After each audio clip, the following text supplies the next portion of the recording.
Que la paix et la joie de notre Seigneur Jésus-Christ soient votre partage, mesdames et messieurs, fidèles téléspectateurs d'État Grandeur. Bienvenue dans ce nouveau numéro.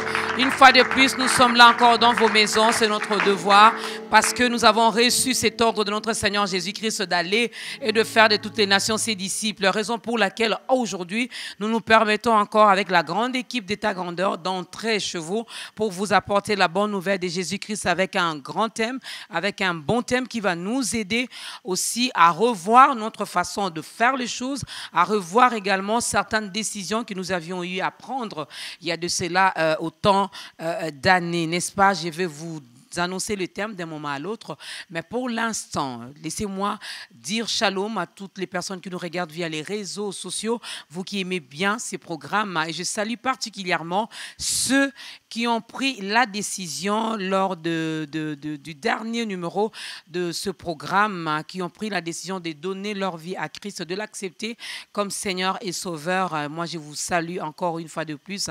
Je vous dis, vous n'allez pas le regretter parce que la vie, elle est mieux, elle est belle, elle est douce, elle est facile, elle est bonne en Jésus-Christ. Vous êtes curieux de connaître l'invité du jour. Alors, ensemble, découvrons qui sera notre invité d'aujourd'hui, qui finalement va nous permettre de bien manger dans ce nouveau numéro. Notre invité.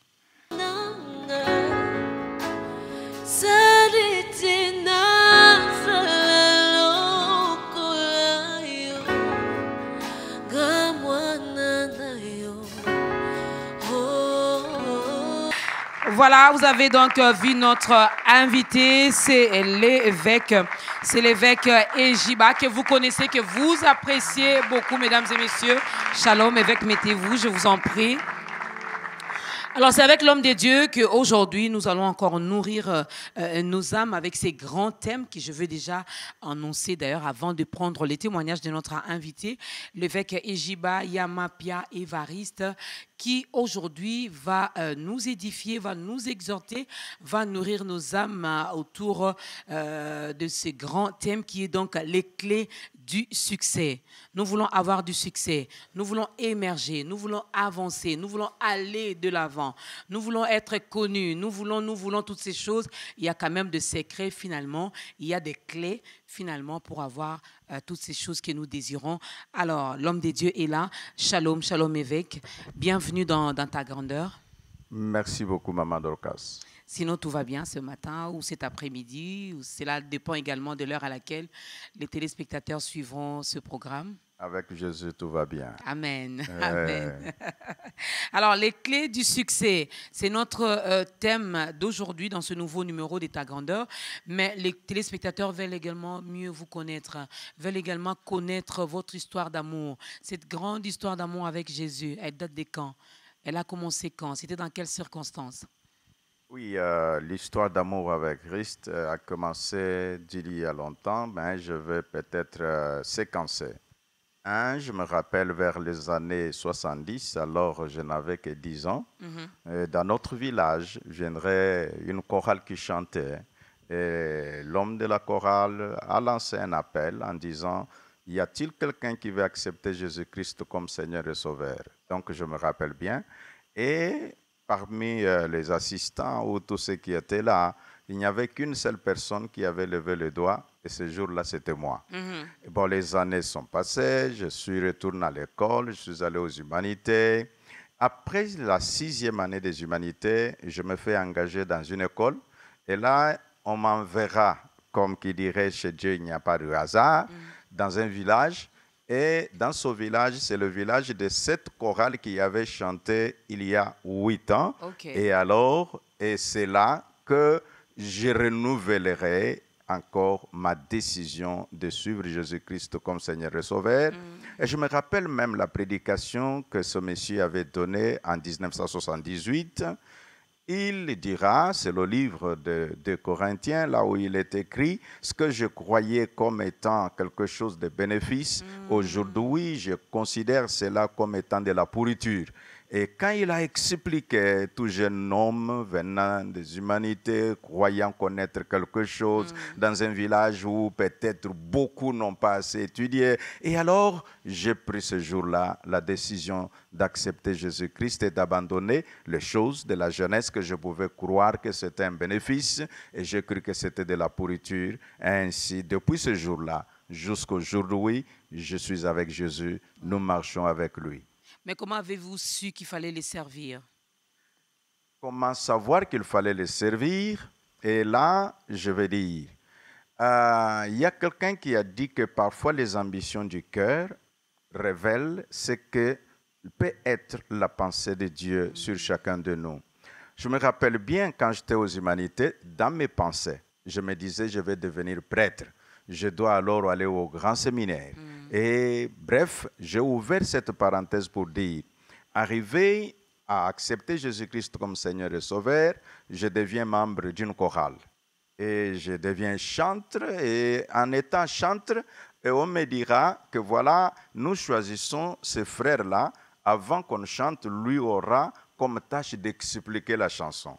Quand j'expliquais la chanson, tout le monde se rendait compte qu'il y avait, on dirait, quelque chose de particulier en moi. Bref, les choses évoluant, j'ai quitté ce village-là, j'ai parcouru comme tout jeune homme, je dois chercher, il faut étudier davantage, il faut. Et donc, j'ai voulu retracer comment savoir que Dieu m'a appelé à le servir. Là, je me situe en Bujimaï. Je me retrouve un homme de Dieu, me regarde, il dit, mon ami, Dieu t'appelle à son service. Et j'étais travailleur à une entreprise que l'on appelait Office national de logement, appelé ONEL. Alors j'ai dit à ce pasteur, j'ai dit, à partir d'aujourd'hui, si tu me dis encore des choses pareilles, je ne te verrai plus. Parce que je ne veux pas entendre, parce que je croyais, selon moi, servir Dieu, c'est un signe de souffrance, parce que je voyais les pasteurs, je regardais leurs enfants, alors je ne trouvais pas. Bon, ça a évolué, j'ai continué, j'ai dit, bon, servir Dieu, je peux prêcher, il n'y a pas de problème, mais dire que c'est un engagement avec Dieu et que c'est ça ma vocation, non, je vois mieux que cela. Alors, comme Dieu, quand il a déjà mis la main sur toi, tu peux vouloir l'échapper, mais il va te rattraper. Et de là, je disais qu'en Bujimaï, j'ai reçu tous ces messages que nous pouvons appeler aujourd'hui messages prophétiques. J'arrive à Kinshasa. Mon arrivée à Kinshasa n'était pas pour faire ni une campagne d'évangélisation, ni quoi que ce soit. C'était comme disaient les uns qui cherchent comment faire pour se retrouver dans la vie, faire le petit commerce. Et j'arrive à Kinshasa.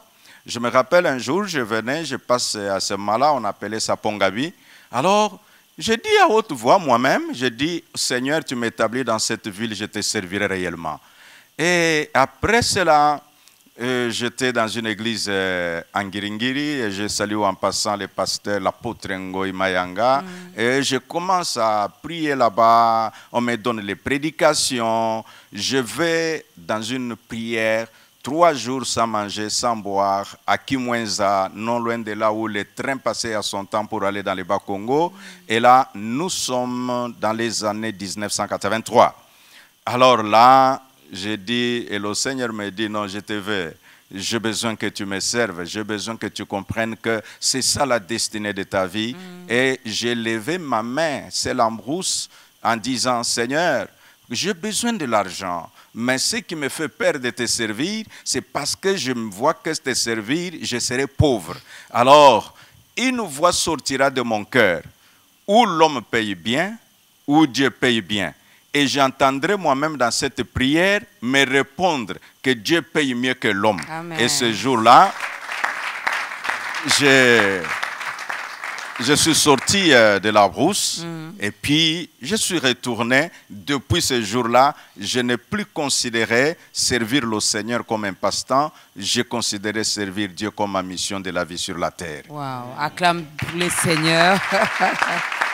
C'était là les témoignages de notre invité, mesdames et messieurs, l'évêque Ejiba Yamapia Évariste, qui aujourd'hui est notre invité et qui nous parlera des clés du succès. Mais avant d'attaquer notre sujet, notre thème d'aujourd'hui, je demanderai à la chorale de nous proposer la toute première chanson.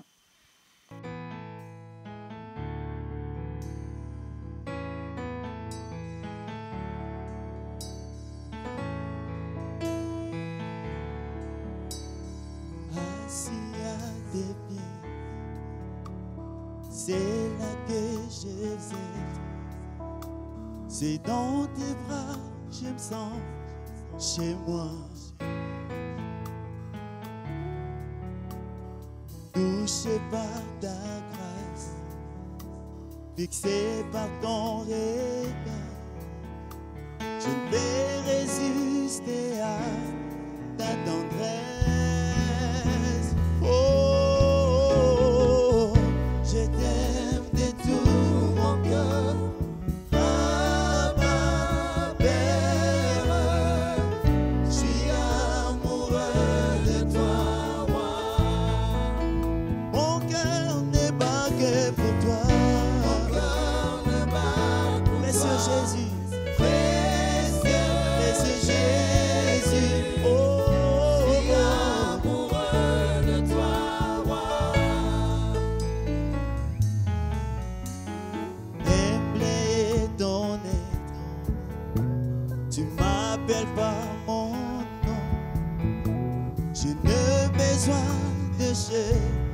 J'ai encore l'âme profonde désir qui brille comme un feu. Savoir que tu es mon ami intime. Oh, je t'aime de tout mon cœur.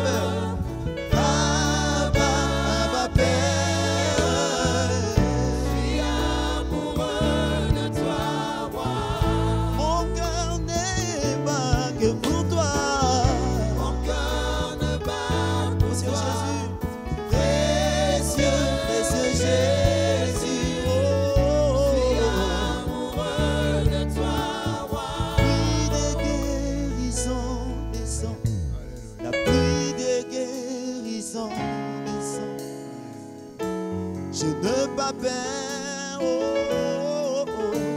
Je ne pas peur, oh, oh, oh. La pluie de guérison descend, pluie de guérison descend. Je n'ai pas peur, moi j'ai confiance en toi. Je n'ai pas peur, pluie de guérison descend, pluie de guérison. Ta présence, je n'ai pas peur. Je n'ai pas peur. Ouvrez les églises de cieux. Laisse qu'il pleut. Laisse qu'il pleut. Seigneur, ouvrez les églises. Ouvrez les églises de laisse qu'il pleut.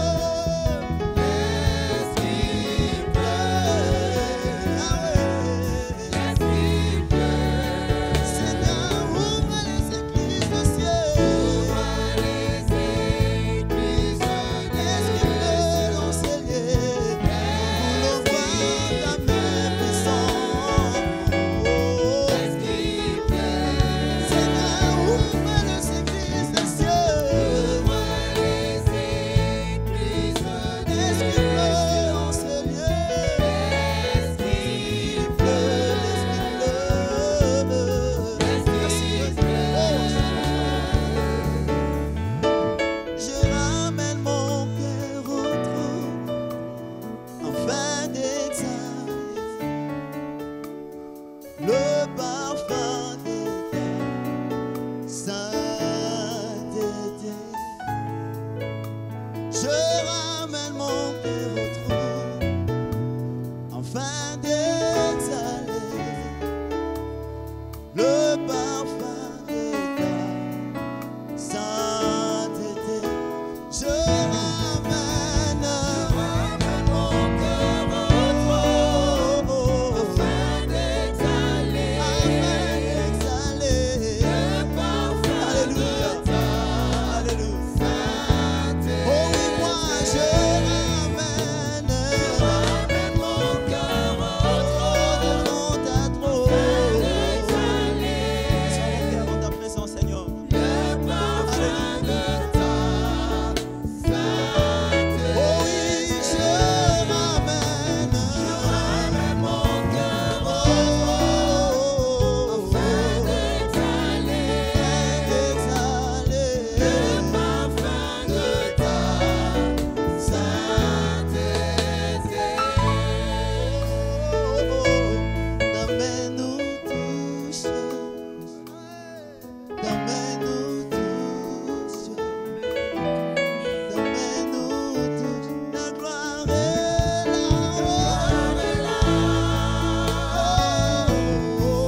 Je nous ai toujours demandé de ne pas regarder avec les yeux physiques, mais il faut beaucoup plus regarder ce programme, suivre ce programme avec les yeux spirituels.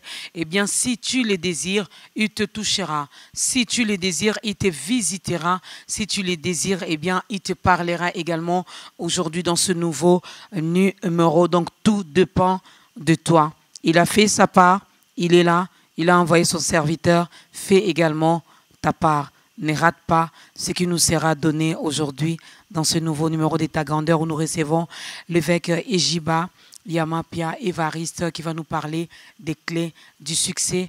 Alors, évêque, d'entrée de jeu, qu'est-ce qui vous a motivé à choisir ces thèmes, les clés du succès? Le choix de ce thème, du reste, c'est le titre de tout un ouvrage. N'est pas arrivé comme un fait du hasard. J'ai fait plusieurs publications, notamment des petits livrets, mais j'ai fait mon premier livre intitulé « Le mystère du point de contact ».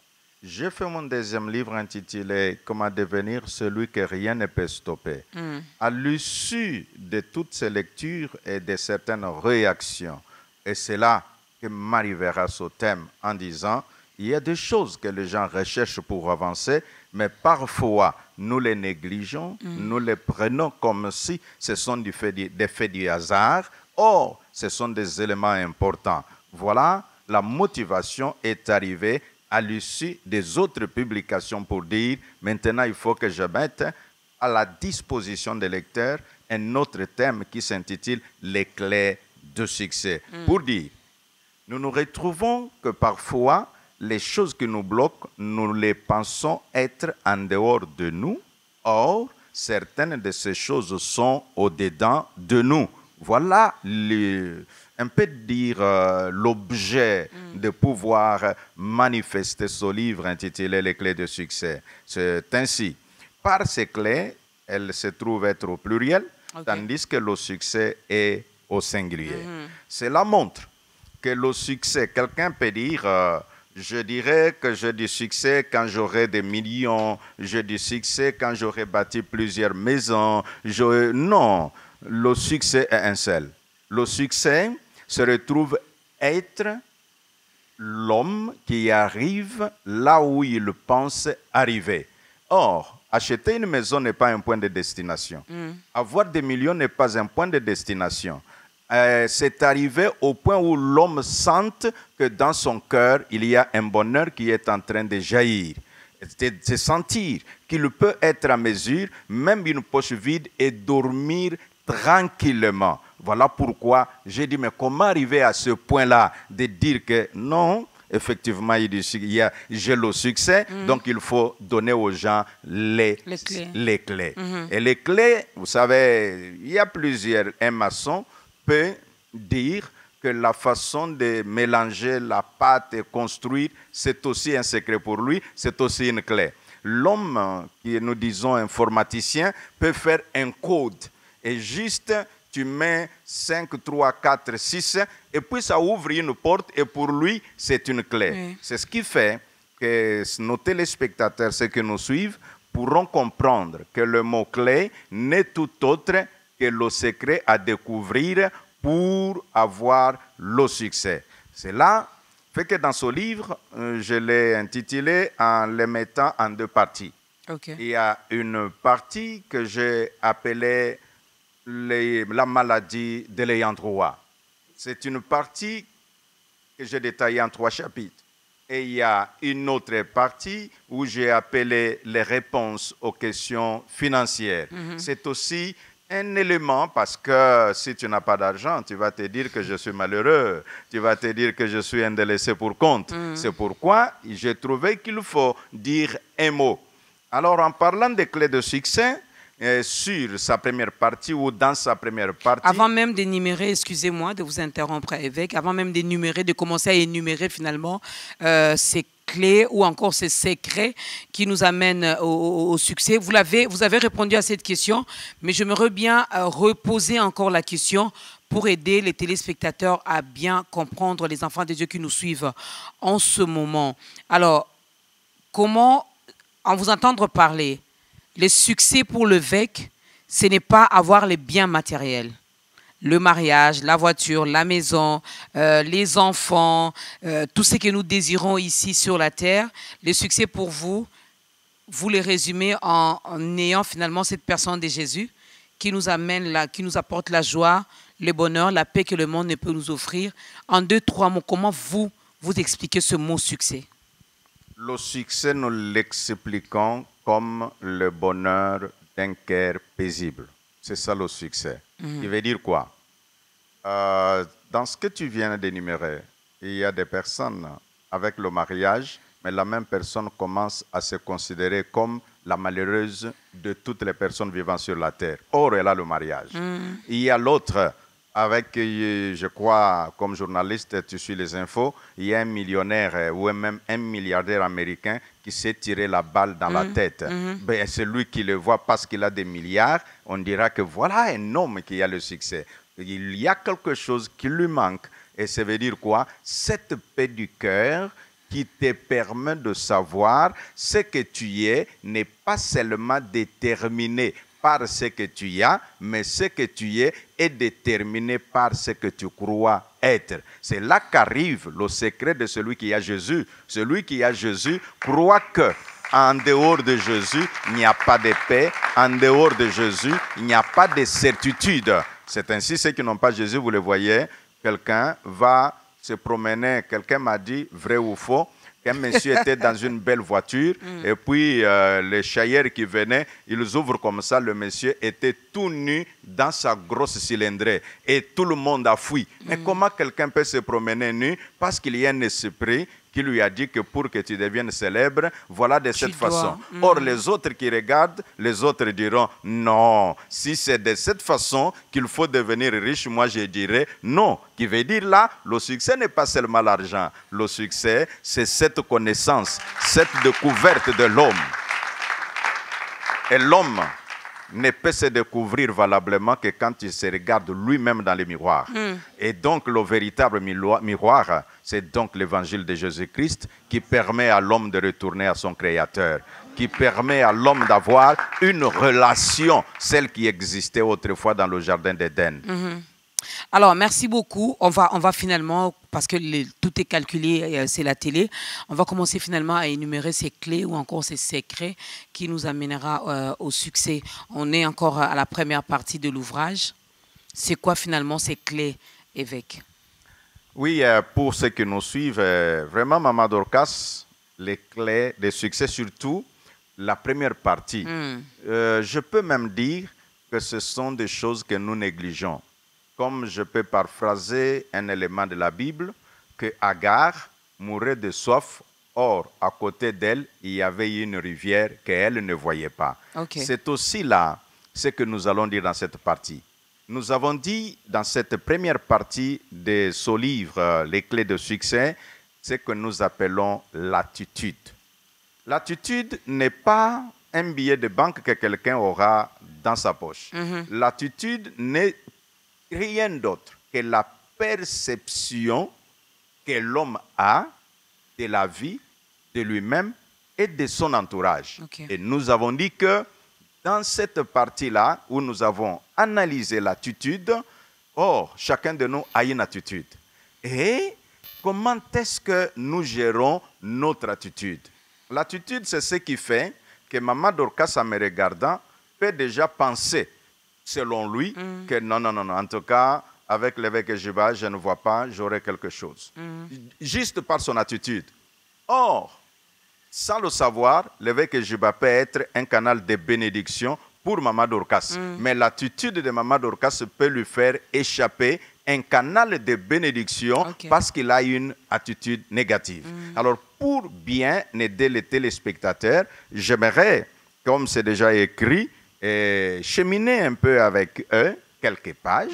Et c'est à l'issue de ces quelques pages que peut-être l'un ou l'autre se dira que faudra-t-il faire pour acquérir cet ouvrage.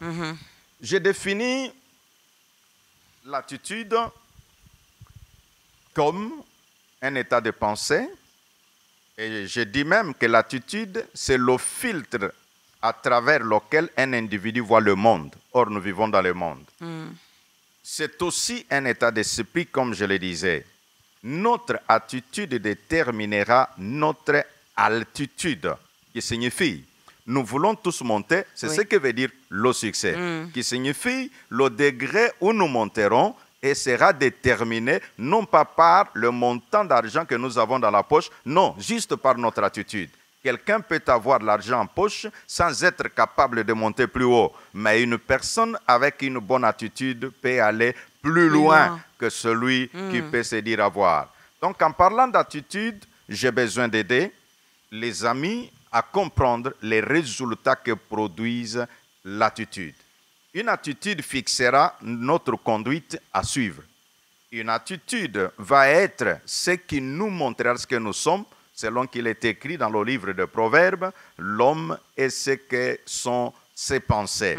Notre attitude, c'est la façon dont nous percevons les choses a un impact sur la façon dont nous réagissons à celles-ci.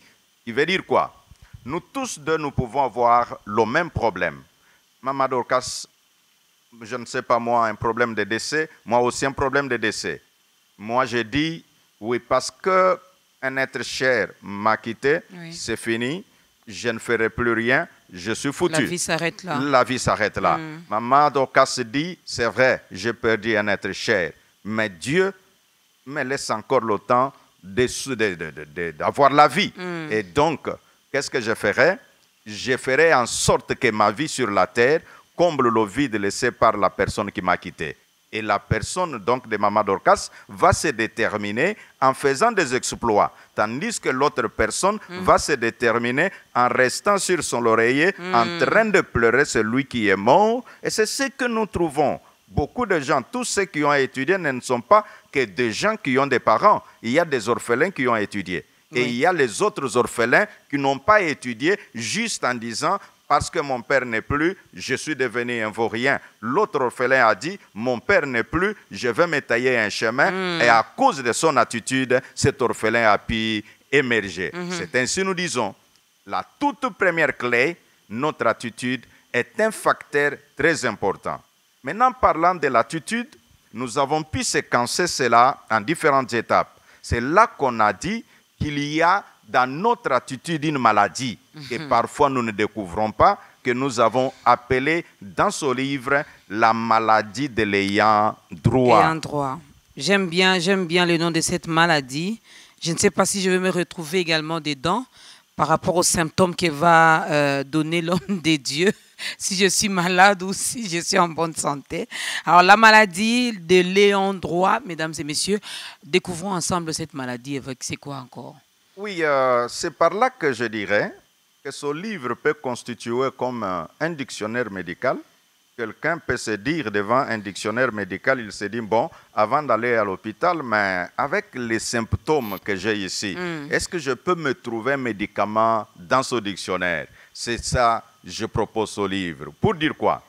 Les caractéristiques d'une personne ayant la maladie de l'ayant droit sont 1. C'est une personne qui a une attitude d'être spéciale. J'explique.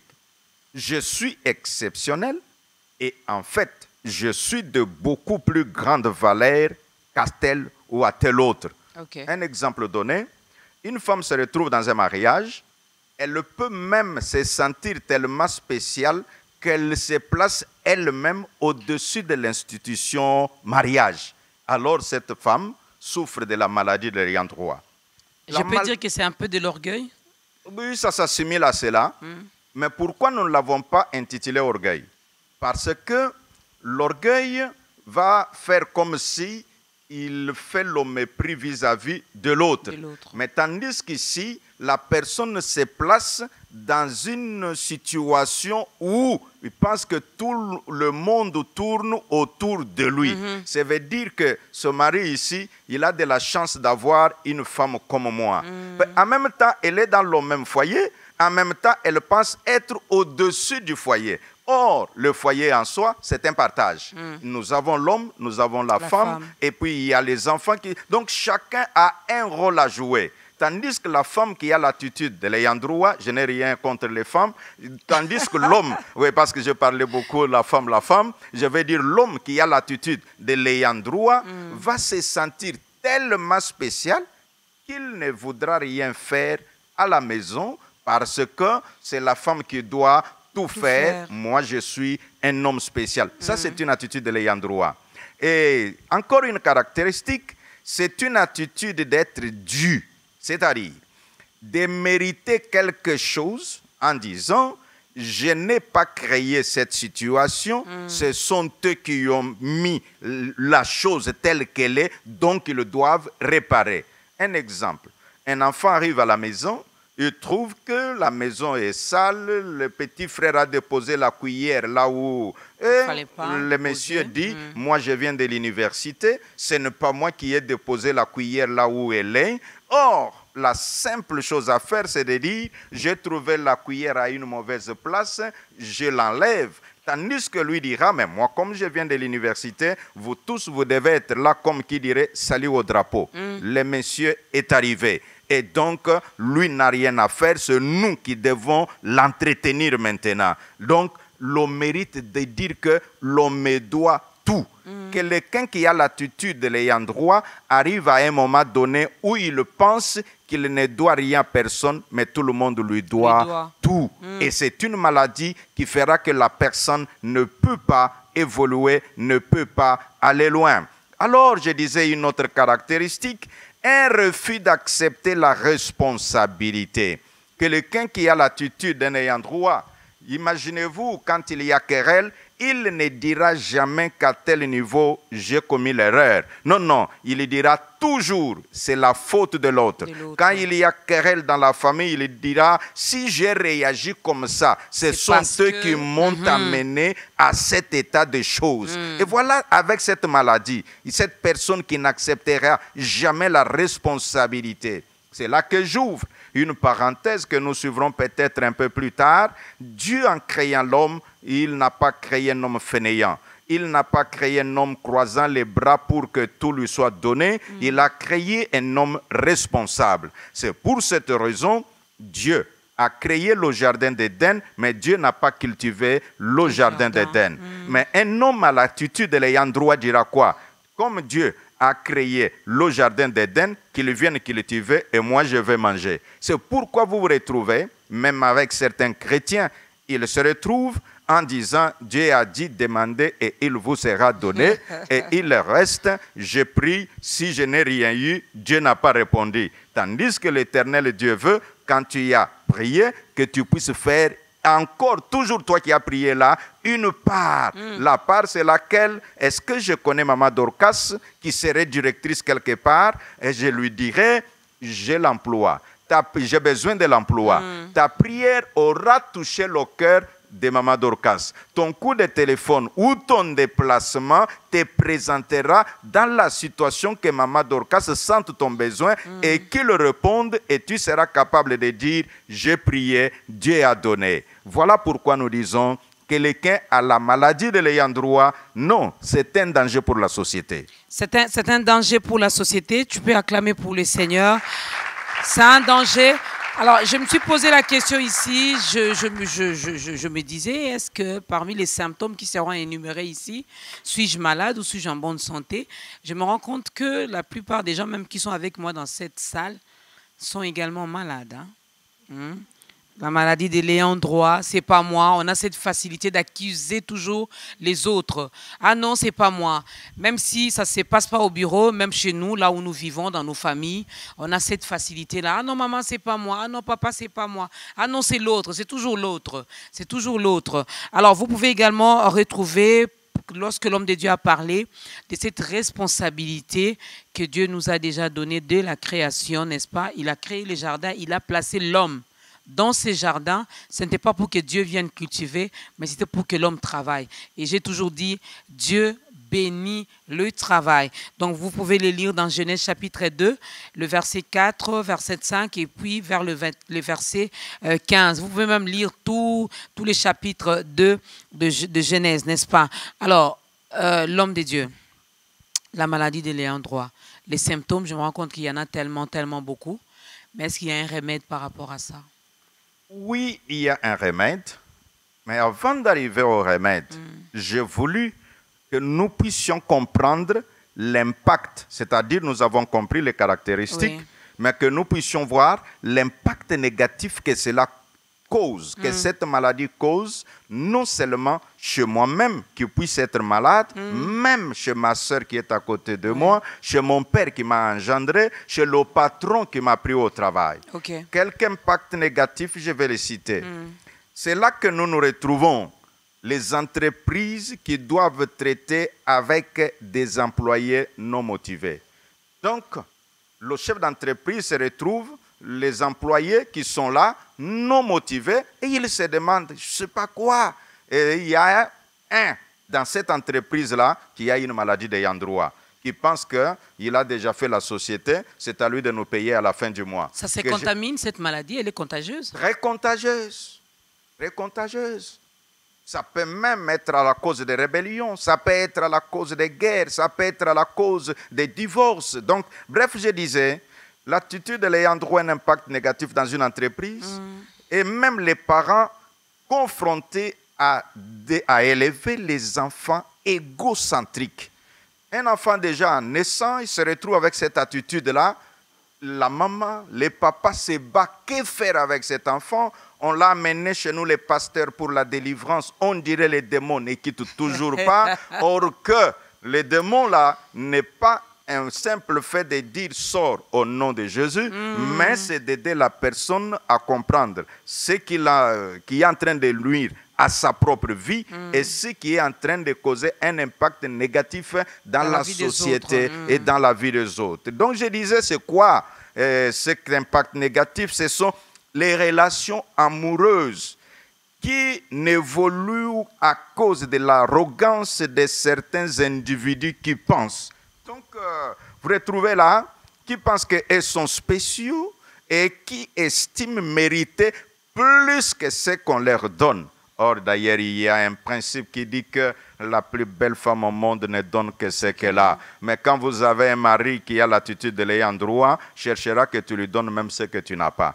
Et comme conséquence, c'est toujours des problèmes, c'est toujours des injures. Bon, vraiment, je ne sais pas, c'est cette femme-là. Et c'est la même personne qui lui a donné les enfants. Mais quand il veut parler de cette femme-là, mais c'est comme si une personne qu'il a rencontrée hier soir dans un coin ou quelque part. Oh, ils sont avec lui 10 ans, 5 ans, 8 ans, et que sais-je encore. Ce sont ces jeunes adultes qui refusent de grandir et qui stagnent. Parce que je parle des clés de succès, ces jeunes adultes. Ils refusent volontairement de grandir parce que papa a beaucoup d'argent, je vais hériter les avoirs de mon père. Et là, la personne demeure de cette façon-là, aller à l'université, non, lui préfère aller boire et retourner et tromper que voilà, il y a un assistant là très méchant et s'il est chrétien, il vous dira c'est un professeur sataniste et vraiment j'ai l'étoile de Dieu, c'est pourquoi ça ne marche pas avec lui. Or qu'en réalité, il ne veut pas grandir.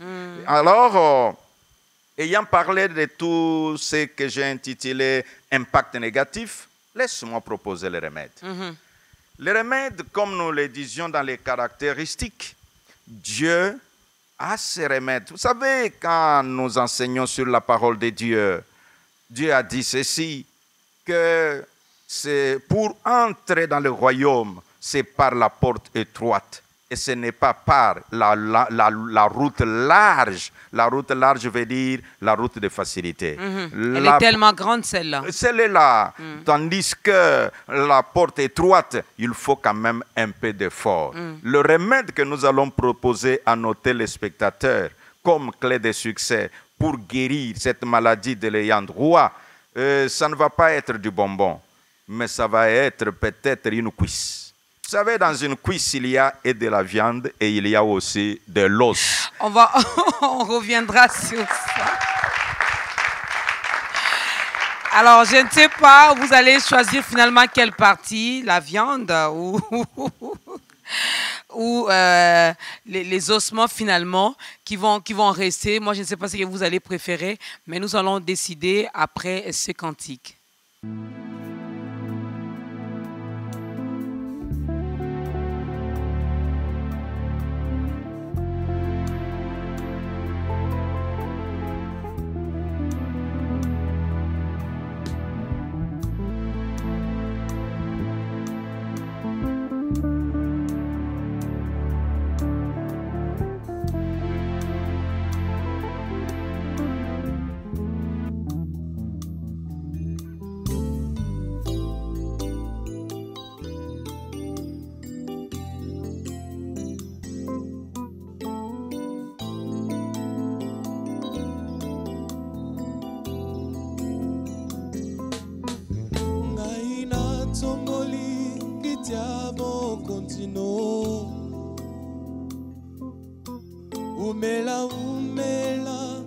Posamo santue Bisoto tomboli Kitiamo contino Umela Posamo santue Ongana tomboli Bisoto tomboli Kitiamo contino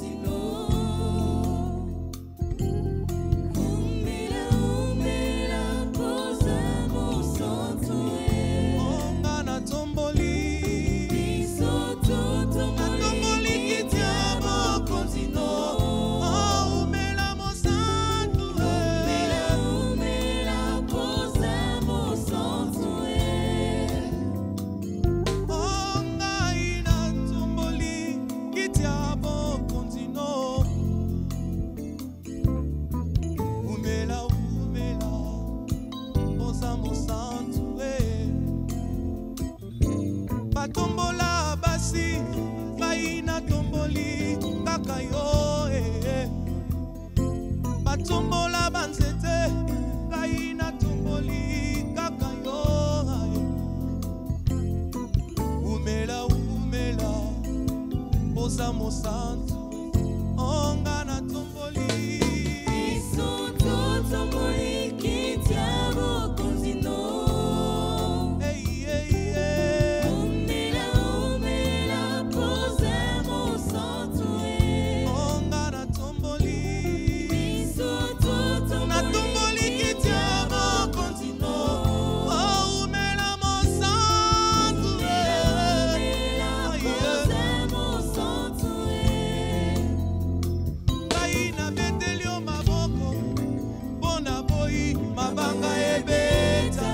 My God. Betelio maboko, bona boy, mabanga ebeta. Ngai na betelio mololo, bona boy, mabanga ebeta. Na betelio maboko, bona boy, mabanga ebeta. Ba mama ba beti mololo, bo ba boy, mabanga ebeta.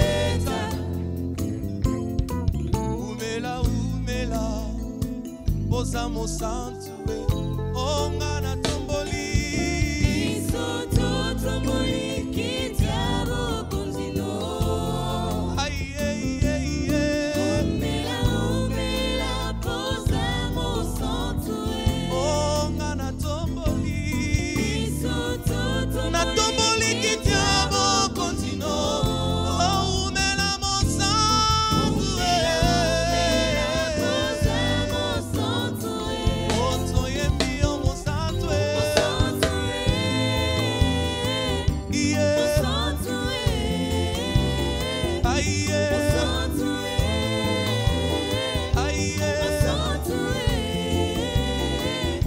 Monsanto ebongia fanda bisoto yemba tobetele maboko wabongi nango Monsanto ebongia fanda bisoto netola bokonzi na enkolo wabongi nango Monsanto umela Monsanto yaya umela Monsanto Yesu umela Monsanto yaya umela Monsanto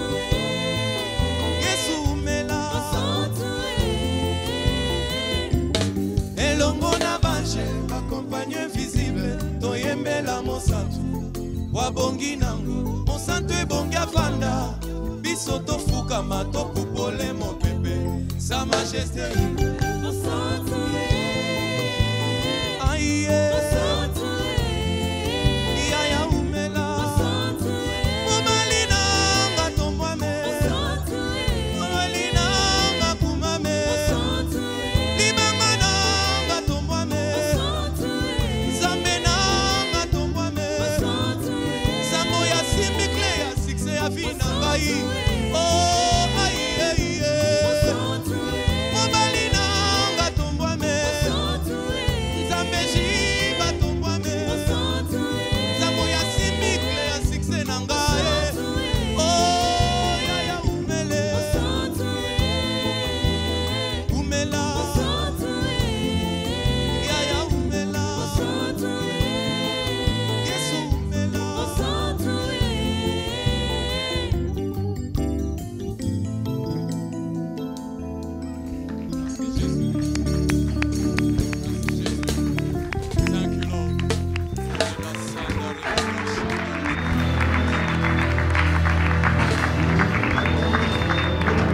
Il est saint, notre Dieu est saint. Il y en a qui ont choisi, qui ont pris la décision de chanter pour le monde, pour les femmes, pour la nature. Bien, nous, on a pris la décision de chanter pour notre roi, pour le Seigneur des Seigneurs, pour notre Créateur. Alors, mesdames et messieurs, pour ceux qui nous prennent en cours, c'est votre émission en ta grandeur qui reçoit l'homme des dieux, évêque Ejiba, qui nous parle des clés du succès, les quelques secrets du succès finalement. Alors on a commencé par parler de cette première clé qui est donc notre attitude. Notre attitude déterminera ou détermine notre altitude. Nous voulons monter, nous voulons aller plus loin, eh bien on doit bien faire attention à notre attitude. Et là-dedans, il a également énuméré beaucoup de choses et surtout, ce qui a retenu mon attention, c'est cette maladie. Et en droit, c'est toujours moi. Tu te crois au centre de tout. C'est toujours toi. Le monde tourne autour de toi. Tout doit tourner autour de toi. Ce n'est pas une bonne chose. Alors, on voulait bien parler de remède finalement. On veut bien être guéri de cette maladie, évêque. Nous parlons de remèdes. Les remèdes, ce n'est pas seulement pour nous-mêmes, mais c'est aussi pour notre entourage. Comme je disais là, que cette attitude se retrouve dans cet enfant, dans son mari, dans cette femme, mais pourquoi pas aussi dans ce chrétien qui pense que dans cette église, je suis spécial, si je ne suis pas là, tout s'arrêtera, que tout le monde peut tout faire, mais il faut qu'il sache que moi je suis là, et ce qui est aussi une attitude ayant droit. Remède. En parlant de remède, je vais les classifier. Premièrement, je montre il faut l'acceptation que c'est un défi. Donc, quand l'homme accepte que la maladie d'ayant droit, c'est un défi devant moi, soit un défi dans mon entourage, c'est la première des choses, l'acceptation. Okay. Et la deuxième chose à faire, c'est éviter le comportement que j'appelle le droit des poches. C'est-à-dire? Le droit des poches, c'est pourquoi je dis que ce sont des clés. Parce que quand on appelle clé, ça veut dire que vous vous posez la question, c'est quoi le secret? C'est cet homme qui se retrouve, son grand frère achète la voiture, il ne veut plus aller à l'université à pied, et il se dit, la voiture de mon grand frère, c'est notre voiture. Et si cette voiture, elle est disponible finalement pour me déposer à l'université, évêque? Et tu as posé la question conditionnelle. Si elle est disponible.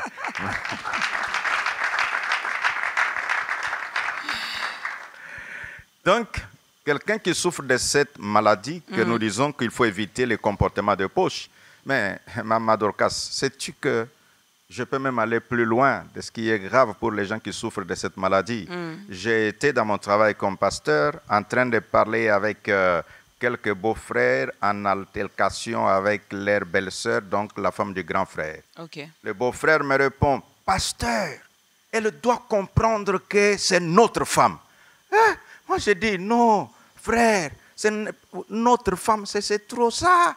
Elle n'est pas la femme de la famille. Elle est la femme de votre grand frère. Okay. Et partant de là, elle est votre belle-sœur. » Et donc, quand vous vous retrouvez avec quelqu'un qui a le comportement de droit des poches, en tout cas, ça va être un problème. Donc, éviter, d'abord, accepter que c'est un défi. 2, éviter ce comportement de droit des poches. 3, comprendre que le remède, c'est entrer par la voie dure. La voie dure, souvent, nous les chrétiens, parce qu'il y a des gens qui pensent que nous prions, c'est parce que nous aimons la facilité. Okay. Non. Nous prions parce que nous reconnaissons la souveraineté du Créateur. Nous prions parce que nous savons que nous ne nous appartenons pas à nous-mêmes et que nous adorons notre Créateur. L'erreur de plusieurs chrétiens, c'est de penser qu'on est à l'église par crainte des sorciers, par crainte du chômage. C'est ce qui fait que les gens deviennent un peu de trafiquants d'église. L'erreur des chrétiens ou l'erreur de nos pères, de nos dirigeants, de nos bergers? C'est l'impression que vous nous avez donnée? Merci beaucoup.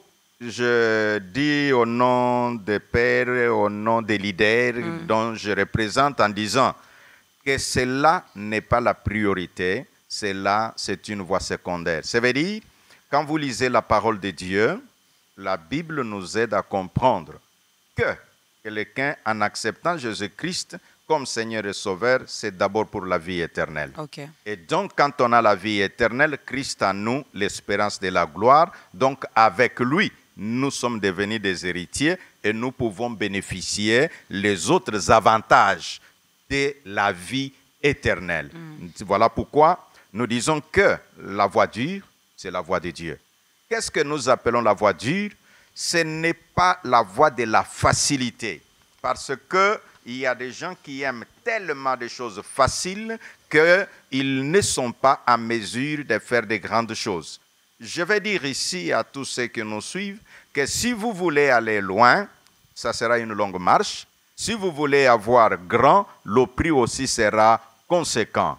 Cela signifie que le succès réel est celui qui est emprunté dans la voie dure, qui est la voie de Dieu, qui est, qu'est-ce que nous appelons la voie dure? D'abord, les bénéfices. Les bénéfices de la voie dure, c'est un chemin qui nous permet d'atteindre nos objectifs. Parce que dans la voie dure, il y a des sacrifices à endurer. On vous appellerait, vous trouvez quelqu'un, on dit aujourd'hui, je me rappelle à la Deuxième République, il y avait eu un peu une petite discussion, certains professeurs d'université, l'autre disait je suis journaliste, ainsi de suite. Et comme c'était à la télé, le professeur d'université énervé, il dira, mais monsieur, écoute, ça m'a pris moi des dizaines d'années d'études pour devenir professeur d'université, mais toi, ça ne t'a pris que 3 mois de stage et puis tu es devenu journaliste. Alors, je respecte beaucoup le métier de journaliste, mais je vais seulement dire qu'il y a des gens qui pensent que pour devenir grand, il y a les raccourcis. Non, non. La voie dure permet à l'homme de comprendre qu'il n'y a pas de raccourcis. Il faut suivre tout un processus et c'est ce qui t'amènera à la véritable grandeur. Et surtout, les missions que nous avons, c'est la grandeur. Eh oui. Alors, on doit comprendre que pour arriver à la grandeur, il faut accepter le sacrifice. C'est la voie dure. C'est pourquoi Dieu, comme je réfère les amis à ce passage de Genèse chapitre 2, verset 4, verset 5, là, je me pose plusieurs questions. Le Créateur, il a créé le jardin, mais il dit à l'homme, c'est toi qui vas cultiver. Maintenant, il ne nous montre pas. Dans la Bible, on ne nous a pas encore enseigné où est-ce que Adam devait trouver la houe, il devait trouver la machette pour commencer à faire le reboisement et tout ce que cela comporte. Qui veut dire quoi? Moi, j'ai créé le jardin. Toi, l'homme, je t'ai créé à mon image. Tu as l'intelligence. La machette est dans ton cœur. Voilà. La machette est dans ta tête. La houe est dans ta tête. Et donc, toi, fais le travail. Et aucun jour, Adam n'a posé la question à Dieu. Oh Dieu, le jardin est là. Dis-moi comment est-ce que je vais faire. Et l'Éternel lui dira, j'ai créé l'homme à mon image. C'est cet homme qui a la capacité d'imagination. Qu'est-ce que c'est que l'imagination? L'imagination, c'est faire une image pour l'objet qui n'existe pas encore.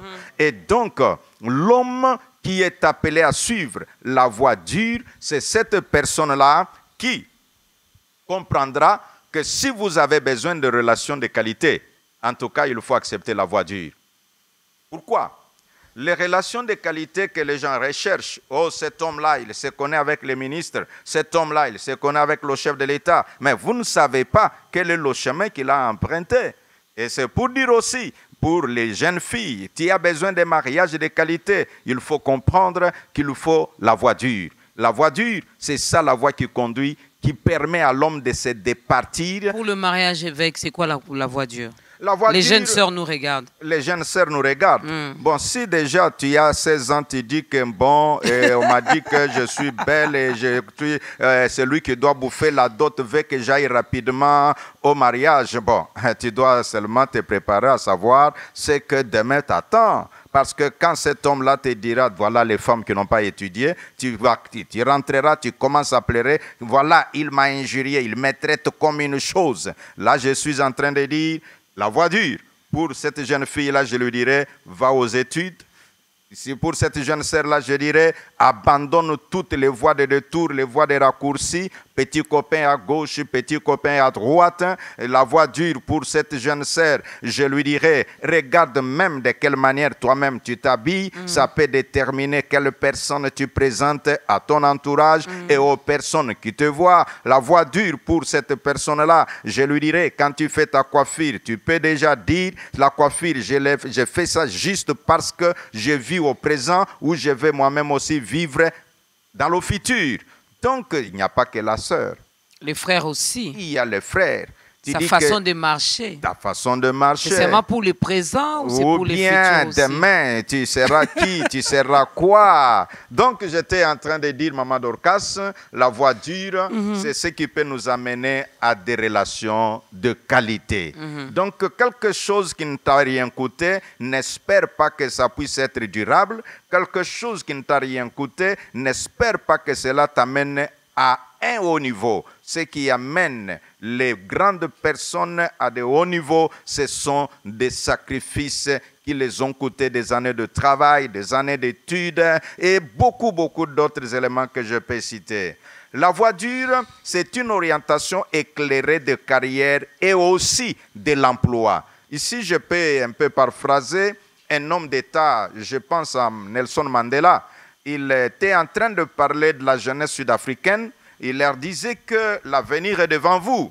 Et alors, un homme lui pose la question, c'est un journaliste, et lui dit, mais Monsieur Mandela, tu parles trop de la jeunesse. Les gens, il n'y a pas du travail. Tu parles de la jeunesse, ils sont perdus, ils ne savent pas que faire. Mandela dira, j'ai dit aux jeunes qui m'écoutent, si le premier diplôme ne t'a pas donné du travail, cherche à avoir un deuxième diplôme. Si le deuxième diplôme ne t'a pas donné du travail, cherche à avoir un troisième diplôme. Et il dit, je te promets, au troisième diplôme, le travail viendra te chercher. Au troisième diplôme, le travail viendra te chercher, mais il faudra également avoir le moyen finalement pour aller chercher ce deuxième diplôme et ce troisième diplôme. Je me mets à la place de cette personne qui nous regarde. Préparez-nous une courte chanson avant de faire l'appel. Malheureusement, c'est la télé, le temps va tellement vite. Alors, premier diplôme, ça n'a pas marché, il faut chercher deuxième diplôme. Deuxième diplôme, ça n'a pas marché, il faut chercher un troisième diplôme. Et il faut avoir les moyens pour aller finalement même à ce troisième diplôme. Mais on est au Congo, je ne vais pas parler de l'Afrique du Sud, je vais me limiter au Congo.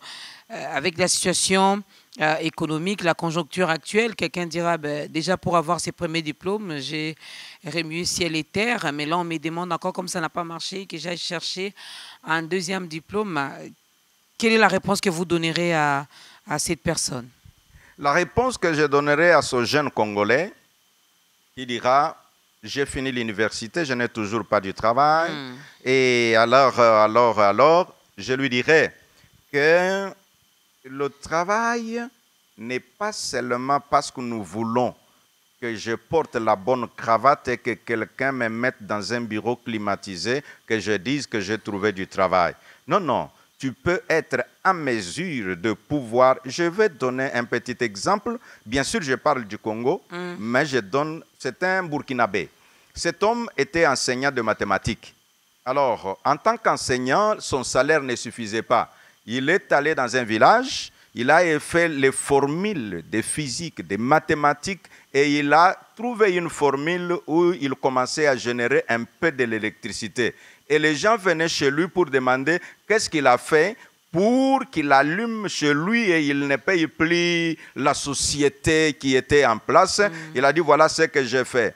Après une année, il a été capable d'alimenter par ses propres inventions 10 maisons. Et quand il est arrivé à sa maison, on a commencé à lui payer, lui, les factures, et lui a fait son entreprise. Ceux qui veulent de cette information peuvent aller sur France 24 et ils vont trouver l'élément que je donne. Donc cet homme n'a pas attendu que l'État fasse tout pour lui, mais il s'est dit, si l'État créait les écoles, j'ai été à l'école, j'ai étudié, l'État a déjà fait quelque chose. C'est ce que font parfois les Américains. Les Américains ne demandent plus à l'Amérique de faire quelque chose pour eux. Les Américains disent, l'Amérique m'a tout donné, c'est à moi maintenant de donner à l'Amérique quelque chose. Laisse-moi dire aussi aux Congolais, si déjà nous avons la vie, nous sommes fiers d'être Congolais. S'il y a les universités, nous sommes aussi contents des universités que nous avons. Si nous avons un gouvernement, bon, il viendra, on ne sait pas quand, mais quand ça viendra, c'est un gouvernement que Dieu nous a. Donc, ce qui est nécessaire pour nous, c'est de dire, je ferai quelque chose, je ne resterai pas bras croisés. Adam n'est pas resté bras croisés dans le jardin d'Éden. Il a cultivé. Voilà ce que je peux dire aux Congolais.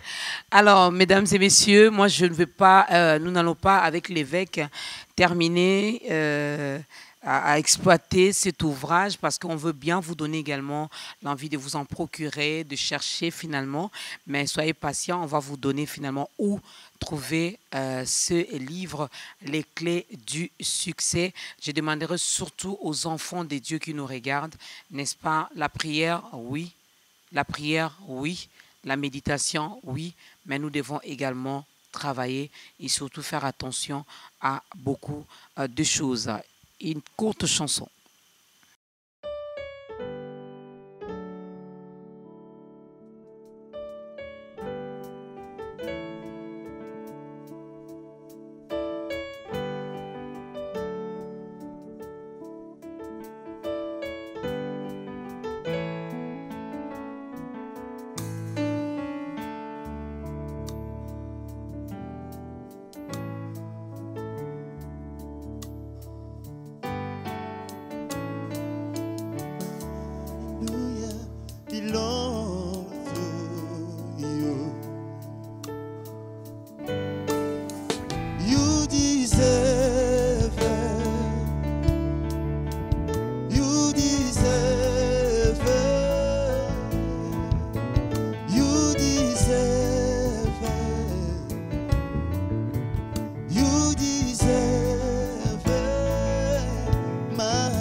adoration, Seigneur. Mon adoration t'appartient. Reçois-les, Seigneur, reçois-les. Alléluia. Mon adoration t'appartient. Oh, tu le mérites, tu le mérites. Seigneur, tu le mérites, tu le mérites. L'honneur, la gloire, la magnificence. Reçois-les, Seigneur. Dosaya yo, dosaya yo.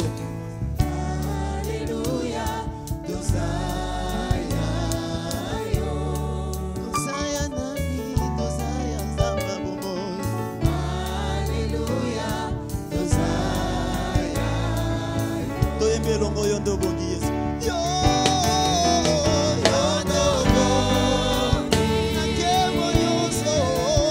Yo ndo bongi. Nalokumu nakemo nyonso. Swakemo lokumu nyonso. You deserve it. Tu le mérites, Seigneur, tu le mérites.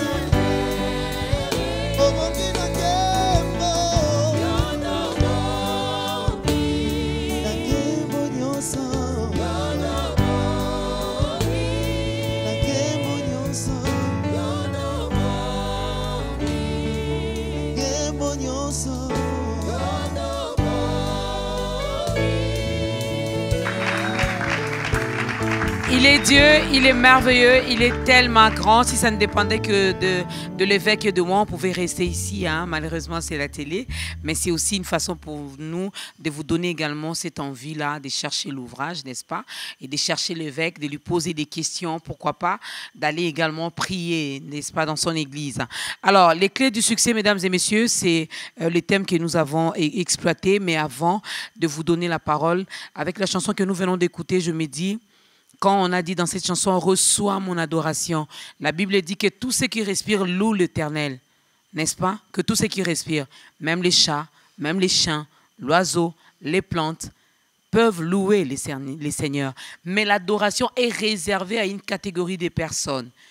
Il faut être enfant de Dieu. Il faut être de la famille des enfants de Dieu pour finalement offrir cette adoration. Voilà pourquoi nous allons donner l'occasion également à l'homme de Dieu, l'évêque Ejiba Yamapia, qui va donc vous aider, qui va aider cette personne qui a suivi cette émission à donner également sa vie à Christ. Évêque, je vous demanderai de regarder votre caméra, de parler directement à cette personne.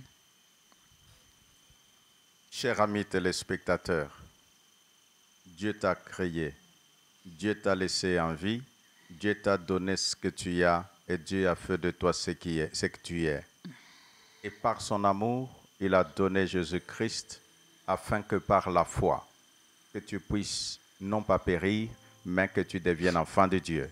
L'on devient enfant de Dieu, c'est en disant, « Oh Dieu, je suis pécheur, je ne mérite pas ton attention de moi-même, mais par Jésus-Christ, je peux recevoir grâce et miséricorde. » Là où tu es, parfois tu pensais succès égale cherche de fétiches. Parfois tu pensais pouvoir égale recherche de maraboutage. Mais nous nous disons que dans tout cela, il n'y a pas la vie. La vie est en Christ. Comme il l'a dit lui-même, que gagnerait un homme de perdre sa vie tout en gagnant le monde entier? Donc aujourd'hui, c'est ton jour.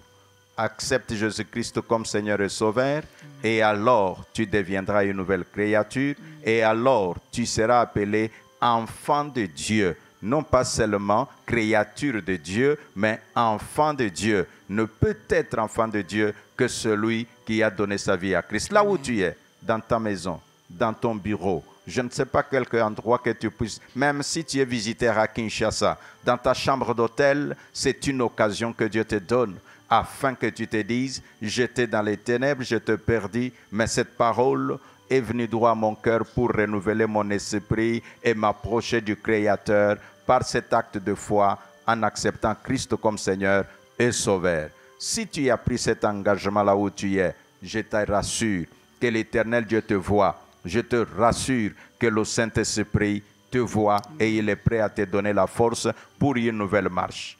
Puis-je te dire, toi, fatigué, découragé, tu ne priais plus. Tu dis, oui, monsieur le pasteur, j'allais à l'église, mais depuis un certain temps, je n'y vais plus. Voilà un nouveau jour que Dieu te donne. C'est cette prise de conscience, comme qui dirait un réengagement. Je t'appelle, reviens au Seigneur, il t'accueillera, il ne t'abandonnera pas. Tu dis, les pasteurs t'ont découragé, mais Jésus ne te découragera jamais. Il te donnera le courage et je t'invite à reprendre ton engagement avec Jésus-Christ. Tel est notre appel ce jour. Au nom de Jésus-Christ, que la grâce de Dieu, que l'onction de l'Esprit soit sur chacun de vous qui avez écouté ce message et là où vous vous trouvez. Et nous disons ensemble, Amen. Amen. Est-ce qu'on peut acclamer pour le Seigneur? Et oui, il y a une grande fête au ciel organisée rien que pour toi. Alors, tu viens de prendre une très bonne décision, tu viens de faire un très bon choix, n'est-ce pas? L'attitude. Hein, c'était une bonne attitude également de ta part. N'est-ce pas que le Seigneur va t'amener également loin, mais il faut rester dans sa présence, il faut demeurer dans sa présence. Regarde tout autour de toi, s'il y a une église où on prêche Jésus-Christ comme Seigneur et Sauveur, eh bien vas-y, parce qu'il faudra également avoir une église d'attache où tu partiras tout le temps pour écouter des enseignements, pour écouter la parole de Dieu. Et cette église va t'aider également va t'apprendre comment prier, comment méditer, et tu verras que tu vas bien croître spirituellement aussi. Les clés du succès, évêque Ejiba, nous arrivons vraiment presque à la fin de ce nouveau numéro d'État Grandeur. Qu'est-ce que nous pouvons retenir en quelques mots sur cet ouvrage, sur les thèmes que nous avons exploités aujourd'hui? Puisque le téléspectateur peut retenir, 1, c'est de dire le succès est possible. 2, comment l'avoir, des choses à éviter. Donc, les choses à éviter, une attitude que nous avons appelée la maladie universelle de l'ayant droit. Comment guérir de cette maladie? C'est en acceptant de suivre la voie dure. Quelle est la voie dure? C'est la voie de Dieu. C'est-à-dire, sur cette voie, tu acceptes la responsabilité, tu refuses la résignation, tu refuses de rejeter la faute à l'autre, que tu dises, oui, si ça n'a pas marché, je m'appare. Si ça n'a pas été, je vais me refaire. Et avec cette attitude, tu es en mesure d'aller plus loin. Donc, pour trouver ce livre, l'adresse, moi, votre humble serviteur, qui est l'écrivain de ce livre, Ejiba Yamapia Évariste, évêque, je suis le pasteur de l'église pentecôtiste des secouristes. Il y a plusieurs paroisses sur la ville de Kinshasa, mais la paroisse là où je suis tous les dimanches, c'est à Rigini, commune de Lemba sur avenue Wenge, au numéro 18. Tous les dimanches, si vous venez à 8 heures, tu seras béni. Tous les mardis et tous les jeudis, la grâce de Dieu te fera du bien. Amen. Et à la fin de ce mois de mars, nous ouvrons un grand programme de 21 jours de prière. Donc, tu peux prendre rendez-vous du 28 mars jusqu'au 21 avril, qui est le jour de la Pâque. Chaque jour, nous serons à l'église pentecôtiste des secouristes pour implorer la grâce de Dieu, le Dieu qui fait du bien à ceux qui le cherchent, comme il a dit, qu'il est le rémunérateur de tous ceux qui le cherchent. Voilà un peu quelques pensées que je voulais communiquer à nos téléspectateurs en disant, tu as écouté l'évangile, tu as accepté Jésus, ne manque pas de nous joindre à l'église pentecôtiste des secouristes située sur avenue Wenge numéro 18, quartier Rigini, commune de Lemba. Il y a un numéro de contact? Le numéro de contact, vous pouvez prendre le 081 194 884. Vous décrochez vous-même ou il faut passer par les secrétariats? Bon, celui que j'ai donné fort malheureusement, c'est le mien. Donc malheureusement, parce que celui qui aime que ça passe d'abord par la secrétaire, mais celui-là, quand tu appelleras, tu tomberas sur l'évêque Ejiba. Voilà, donc directement, vous aurez à lui poser toutes les questions et entrer bien sûr avec les thèmes que nous avons exploités aujourd'hui, les clés du succès, mais sinon vous avez l'adresse également de l'église, vous avez également le programme de l'église, quand est-ce que l'évêque reçoit, donc allez-y. Alors nous sommes honorés, évêque, moi je vous dis particulièrement merci. C'était une première pour vous dans ta grandeur, mais ça ne sera pas une dernière. Je le crois, Dieu fera, lui, quand il fait un, il y a deux. Merci beaucoup, évêque Ejiba. L'évêque vous a donné également l'adresse où et comment faire finalement pour avoir cet ouvrage, un bon livre qui va également vous édifier et surtout qui va apporter un plus dans votre vie. Moi, j'ai béni les Seigneurs pour toutes les personnes qui ont accepté Jésus-Christ, qui ont reçu Jésus-Christ dans leur vie comme Seigneur et Sauveur via le nouveau numéro d'État Grandeur. Un grand merci également à ces publics chaleureux. Vous pouvez vous encourager avec des acclamations. Merci également à la chorale. Un grand merci à toutes les personnes qui nous regardent via les réseaux sociaux. Vous êtes en direct sur notre page Facebook Ta Grandeur.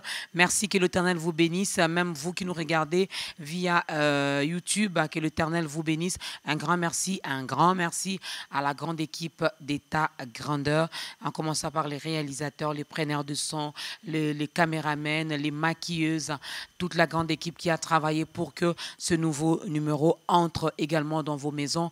Un merci particulier à toutes les autorités de Buan. Ça n'est fini pour aujourd'hui. Nous allons tous nous lever. Nous allons demander à évêque Ejiba de clôturer ce moment avec une courte prière et que la chorale nous permette également de danser pour la gloire de Dieu. Que la grâce de Dieu soit et demeure également dans vos maisons, dans vos familles. Ça n'est fini pour aujourd'hui. Que l'Éternel vous bénisse. Père très saint, toi qui connais quiconque nous a suivis dans sa maison, quiconque nous a suivis au travers des réseaux sociaux, laisse que ces paroles qui ont été prononcées touchent le cœur en vue de la restauration de l'âme. Yahweh, la relation de l'homme avec toi est la chose primordiale. C'est pourquoi tous ceux qui ont renouvelé leur relation avec toi, que tu leur accordes ta grâce de continuer.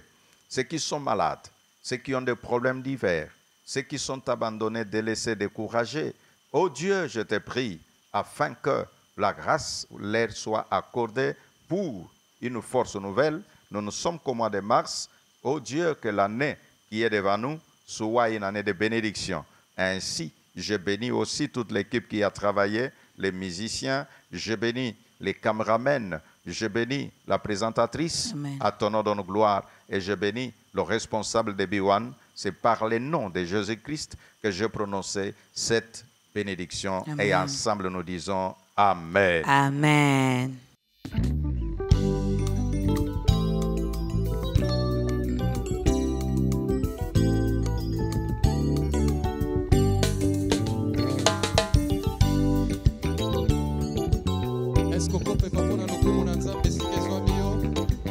Est-ce que vous trouvez qu'on s'écrit déjà mololo, mololo, mololo? Quanti quantam de muso azate.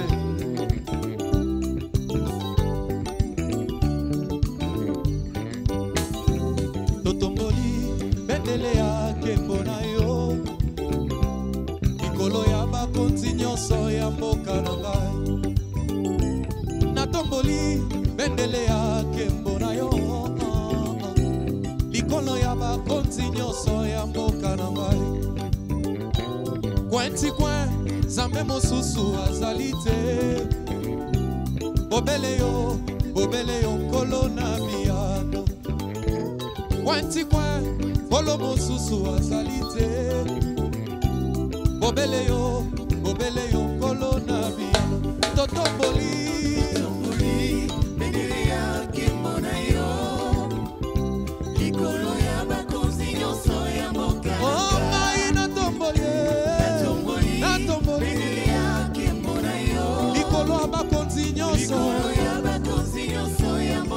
Natomboli bendele ya sikse na yo.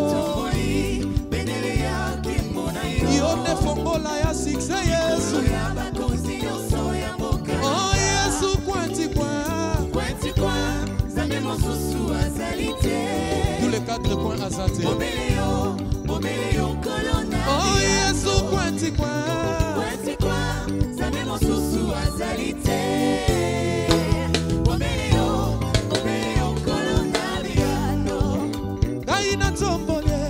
Bendelea kembona yo.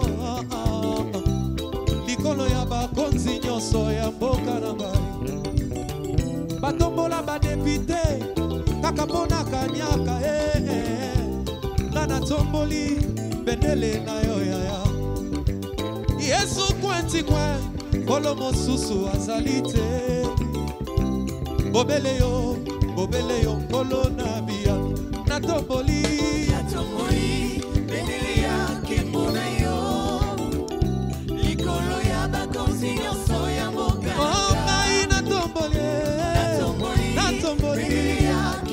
Natomboli bendele ya fongola sikse.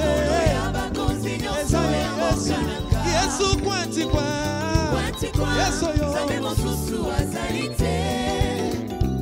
Bobele yo kolona. Oh Yesu kwenti kwa zame mosusu azalite. Oh yes. Bobele yo kolona biano. Oh kumama yawe nanga. Kumama yawe. Kumama yawe nanga. Kumama yawe. Nakubisio otomba malibela nzambe. Kumama yawe. Kumama yawe nanga. Hallelujah. Kumama yawe. Kana tombolio koleka bakonzi ya mboka. Kumama yawe. Kumama yawe. Kumama yawe nanga. Kumama yawe. Nalingio koleka nyonso Yesu. Nalingi Yesu. Nalingi Yesu nanga. Nalingi Yesu. Okonzi mone na nzimama maladi sa ye pa pekse o. Nalingi Yesu. Quel komikiti sa. Moti mone nantima azwa takozala bébé.